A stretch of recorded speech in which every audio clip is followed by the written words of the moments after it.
കടലിനക്കരെ പോണോരെ കാണാ പൊന്നിന് പോണോരെ പോയി വരുമ്പോൾ എന്ത് കൊണ്ടുവരും കൈ നിറയെ പോയി വരുമ്പോൾ എന്ത് കൊണ്ടുവരും. ഹലോ ഗൈസ്, ചമ്മൂസ് വേദിയിലേക്ക് എല്ലാവർക്കും സ്വാഗതം. ഇന്ന് എനിക്ക് കൈ നിറയെ കിട്ടിയിരിക്കുന്നത് ഒരു കൊമ്പൻ സ്രാവാണ്. ഇത് ഹസ്ബൻഡിന്റെ കൂട്ടുകാർ കൊണ്ടുവന്ന് തന്നൊക്കെയാണ്. എന്താണെന്ന് വെച്ചാല് ആൾക്ക് സർജറി കഴിഞ്ഞിരിക്കുന്ന കാരണം സ്രാവൊക്കെ കൊടുക്കുന്നത് പെട്ടെന്ന് മുറിവ് ഉണങ്ങാൻ സഹായിക്കും. അതിന്റെ പേരിൽ അവർ കൊണ്ടുവന്ന് തന്നിരിക്കണം. ഇത് എത്തിച്ച എല്ലാ സുഹൃത്തുക്കൾക്കും നന്ദി പറയുന്നു കേട്ടാ. ഇത് നമുക്ക് എങ്ങനെ റെഡിയാക്കണത് നോക്കാം കേട്ടാ. നല്ല തിളച്ച വെള്ളം ഒഴിച്ചു കൊടുക്കണം. പച്ചവെള്ളം വെള്ളം തിളപ്പിച്ച് ഒഴിച്ചു കൊടുത്താൽ മതി. ഇതിപ്പോ ഞാൻ ചോറ് ഊറ്റിയതിന്റെ കഞ്ഞിവെള്ളം ഉണ്ട്, അത് ഒഴിച്ചു കൊടുക്കുക കേട്ടാ. ഇത് ഒഴിച്ചാൽ അതിന്റെ ചുണ്ണ ഇങ്ങനെ ആ ഒരു ആടായിട്ടുള്ള ചിന്ന് പോയി കിട്ടുള്ളൂ കേട്ടോ. തിളച്ച വെള്ളത്തിൽ മുക്കി ക്ലീൻ ചെയ്തെടുക്കണം. ഇത് ക്ലീൻ ചെയ്തിട്ട് കാണാം കേട്ടോ. ഗൈസ്, സ്രാവെല്ലാം നന്നാക്കി എടുത്തിട്ടുണ്ട് ഗൈസ്. അപ്പൊ ഇത് നടുഭാഗമാണ്. നടുഭാഗം ഞാൻ ഇതിലേക്ക് വെള്ളം ഒഴിച്ച് ഫ്രീസറിൽ വെക്കാനായിട്ടാണ്. അപ്പൊ 2 ദിവസം കഴിഞ്ഞിട്ട് കറി വെക്കാനായിട്ട് എടുക്കാമല്ലോ. ഇതിപ്പോ അതിന്റെ തലഭാഗവും വാലിഭാഗവും ഒക്കെയാണ്.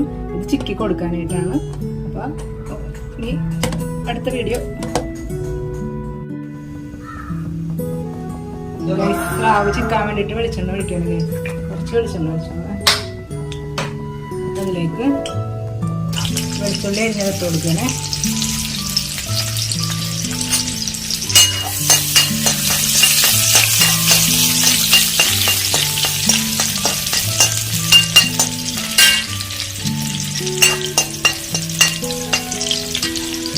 ഇഞ്ചി അരിഞ്ഞിട്ട് കൊടുക്കണം.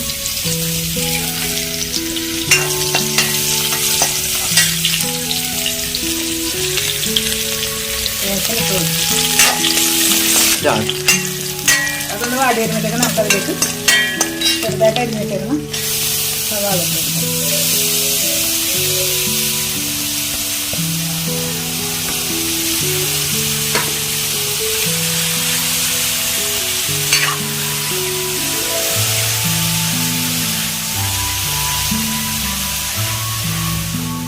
സവാള നന്നായിട്ട് വാടി വരട്ടെ. സവാള നന്നായിട്ട് വഴയാൻ വേണ്ടി ഇച്ചിരി ഉപ്പിട്ട് കൊടുത്തിട്ടുണ്ട്.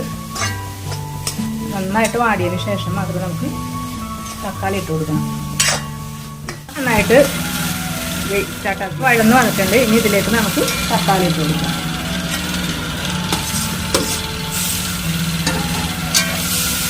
തക്കാളി ഉള്ളിയുടെ കൂടെ ഒന്ന് വഴയട്ടെ കേട്ടോ. ഇതിലേക്ക് മസാലകൾ ഇട്ട് കൊടുക്കണേ. പിന്നെ 1/4 ടീസ്പൂൺ മഞ്ഞൾപ്പൊടി ഇട്ട് കൊടുക്കണേ. പിന്നെ ഒരു 1/4 ടീസ്പൂൺ തന്നെ മുളക് പൊടി ഇട്ട് കൊടുക്കണേ.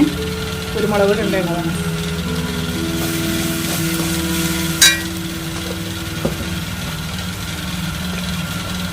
പിന്നെ കുറച്ച് എരിവിനായിട്ട് കുരുമുളക് പൊടി കുറച്ച് 1 സ്പൂൺ കൊണ്ട് ഇട്ട് കൊടുക്കണേ. ഇനി ഈ അവസരത്തിൽ കുറച്ച് തേങ്ങയും കൂടി ചിരണ്ടിയത് ഇട്ട് കൊടുക്കാം കേട്ടോ. ഇതിപ്പോൾ ഞാൻ തേങ്ങ ചേർക്കുന്നില്ല. നിങ്ങൾക്ക് വേണമെങ്കിൽ തേങ്ങ ചേർത്ത് കൊടുക്കുക. കുറച്ചും കൂടി ഓയിൽ വേണമെങ്കിൽ ചേർക്കാം. ഇതിപ്പോൾ ഞാൻ ഓയിലൊക്കെ കുറവാണ്. ഇതിലേക്ക് ഇങ്ങനെ ഇട്ട് കൊടുക്കാം കേട്ടോ.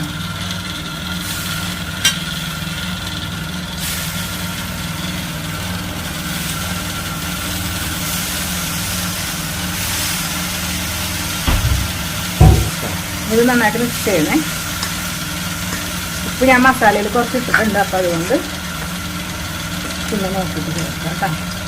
ഇത് നമുക്കിനി മൂടി വെച്ച് വേവിച്ച് നന്നായിട്ട് ചിക്കിയൊക്കെ എടുക്കണം. അത് കാണിച്ചു തരാം. മൂടി വെച്ച് അതൊന്ന് വേവട്ടെ കേട്ടോ.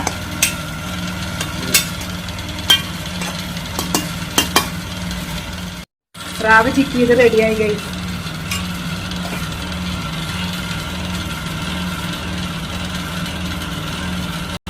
ചോറെടുക്കാം.